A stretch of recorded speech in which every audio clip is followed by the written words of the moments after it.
स्वामींचे हे 3 गुरुवार करून बघा. मनामध्ये विश्वास ठेवा, मनोभावाने विश्वास आणि श्रद्धेने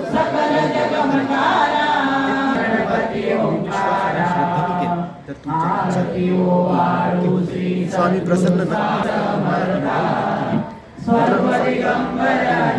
आणि तुमची प्रत्येक इच्छा स्वामी समर्थांच्या कृपेने जीवनात चमत्कार व्रत जो श्रद्धेने केल्यास कोणतीही मागितलेल्या मूर्ती. तर मित्रांनो, पुढच्या गुरुवारपासून तुम्हाला जेव्हा वाटेल त्या गुरुवारपासून या व्रताची सुरुवात तुम्हाला करायची घ्यायचा आहे. गुरुवार हे व्रत करायचे आहे.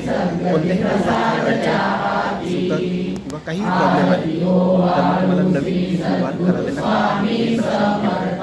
3 गुरुवार करताना 3 गुरुवारी उपवास करायचा फलाहार तुम्ही करू शकता आणि संध्याकाळी रात्री स्वामींना नैवेद्य दाखवून तुम्ही उपवास सोडू शकता. हे झालं उपवास कसा करायचा आणि नियमांचं